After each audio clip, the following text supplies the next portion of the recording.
بسم اللہ الرحمن الرحیم۔ ناظرین السلام علیکم۔ YouTube news channel Kharian gazette میں ہوں گل بخشالوی۔ قومی منظر میں آج کا کالم بعنوان چلو بر پانی۔ ناظرین، سام گزر گیا، لکیر پیٹنے سے کیا حاصل؟ نواز شریف اور قاضی فائز عیسیٰ اپنی اہلیہ کے ساتھ لندن پہنچ گئے، اس لیے کہ جو کچھ ان دونوں نے پاکستان اور پاکستانیوں کے ساتھ کیا، دنیا کے ساتھ وہ خود بھی جانتے ہیں۔ وہ جانتے ہیں کہ ہم پاکستان میں سر اٹھا کر جی نہیں سکیں گے۔ قاضی فائز عیسیٰ تو ابتدائی ٹرائل اسلام آباد میں اس وقت دیکھ چکے ہیں جب قاضی فائز عیسیٰ کو ان کی فیملی کے ساتھ دیکھ کر ایک بیکری ملازم نے پوچھا، آپ قاضی فائز عیسیٰ ہیں؟ قاضی صاحب نے مسکراتے ہوئے کہا، ہاں۔ تو بیکری ملازم نے کہا، لعنت ہو تم پر۔ اور قاضی صاحب ایک عام شہری کا منہ دیکھتے رہ گئے۔ میاں محمد نواز شریف جانتے تھے کہ اگر میں باہر عوام میں آیا تو میرے ساتھ بھی وہی کچھ ہوگا جو قاضی فائز عیسیٰ کے ساتھ ہوا، اس لیے وہ گھر سے باہر نہیں آئے۔ میاں محمد نواز شریف قاضی اور اس کے سہولت کاروں کے ساتھ مزید 3 سال پاکستان میں رہنا چاہتے تھے۔ ان کی خواہش تھی کہ عمران خان کا قصہ ختم کیا جائے، اس لیے کہ وہ عمران خان سے خوف زدہ ہیں۔ پہلی بار ان کو ٹکر کا سیاستدان ملا ہے۔ 26ویں آئینی ترمیم دراصل عمران خان کے خلاف شکاری کا جال تھا، لیکن وہ ملا کے جال سے بے خبر تھے۔ بلاول بھٹو نے BBC کو انٹرویو دیتے ہوئے کہا کہ مسلم لیگ نون کی یہ خواہش تھی کہ 26ویں آئینی ترمیم کے تحت آئین کے آرٹیکل 8 میں تبدیلی کر کے اس آرٹیکل میں فوجی چیک پوسٹوں، چوکیوں اور عسکری تنصیبات کو بھی شامل کیا جائے، تاکہ ان مقامات کو نشانہ بنانے والوں کے خلاف، چاہے وہ عام شہری ہی کیوں نہ ہوں، ان کے خلاف فوجی عدالتوں میں مقدمہ چلایا جا سکے۔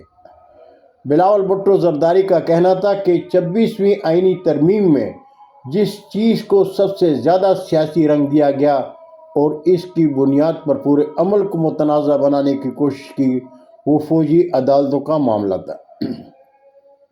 اس پورے معاملے کا پس منظر بتاتے ہوئے بلاول بھٹو نے کہا کہ 9 مئی کو کچھ افراد نے کور کمانڈر ہاؤس اور فوجی تنصیبات پر حملہ کیا، اور نواز شریف حکومت نے فیصلہ کیا تھا کہ جو لوگ عسکری تنصیبات پر حملہ کرنے میں ملوث ہیں، ان پر آرمی ایکٹ اور آئین کے آرٹیکل 8 کی تشریح کے تحت مقدمہ چلایا جائے۔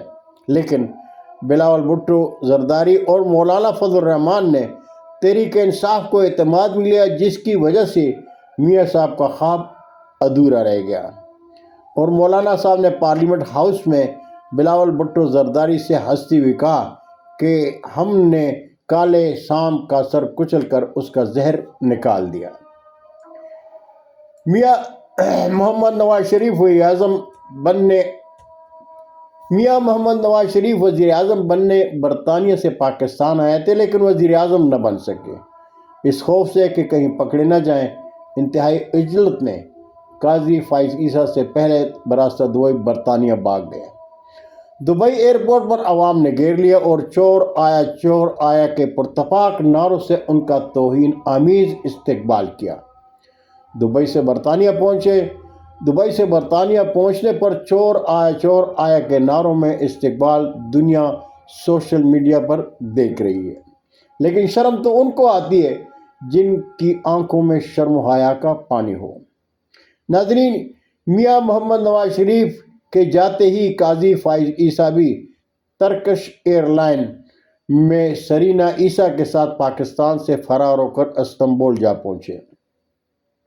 پاکستان میں ان کو اپنا کل تاریک نظر آ رہا تھا، اس لیے کہ قاضی فائز عیسیٰ نے سپریم کورٹ میں عدل و انصاف کی کرسی پر بیٹھ کر عدل و انصاف کی بڑی بے دردی سے خون کیا ہے۔ قاضی فائز عیسیٰ نے اسلامی جمہوریہ پاکستان میں جمہوریت کے خلاف غیر جمہوری قوتوں کا ساتھ دے کر پاکستان کی مقبول ترین سیاسی جماعت تحریک انصاف کی قیادت اور کارکنوں پر ظلم و ستم میں فرعونیت کی تاریخ رقم کی۔ قاضی فائز عیسیٰ پاکستانی عوام سے تو بھاگ گئے، لیکن برطانیہ میں پاکستانی ان کے منتظر ہیں۔ قاضی فائز عیسیٰ برطانیہ میں مڈل ٹیمپل سوسائٹی کی تقریب میں شریک ہوں گے۔ مڈل ٹیمپل سے قاضی اور ان کے والد نے بار کی ڈگری حاصل کی ہے اور ان کی بیٹی بھی اس ادارے میں زیر تعلیم رہی ہیں۔ برطانیہ میں تحریک انصاف کے کارکن قیادت نے برطانیہ بھر میں پاکستانیوں کو قاضی کی آمد پر مڈل ٹیمپل کے سامنے احتجاجی مظاہرے کی دعوت دی ہے۔ عالمی دنیا برطانیہ میں نواز شریف کی توہین آمیز ذلت افزائی کے بعد سابق چیف جسٹس آف پاکستان قاضی فائز عیسیٰ کی توہین آمیز ذلت افزائی کا نظارہ دیکھے گی۔ بہتر ہوگا کہ قاضی صاحب ڈوب مرنے کے لیے چلو بھر پانی ساتھ لے جائیں۔ بہت شکریہ ناظرین، انشاءاللہ زندگی نے ساتھ دیا تو برقی رابطے میں پھر ملاقات ہوگی۔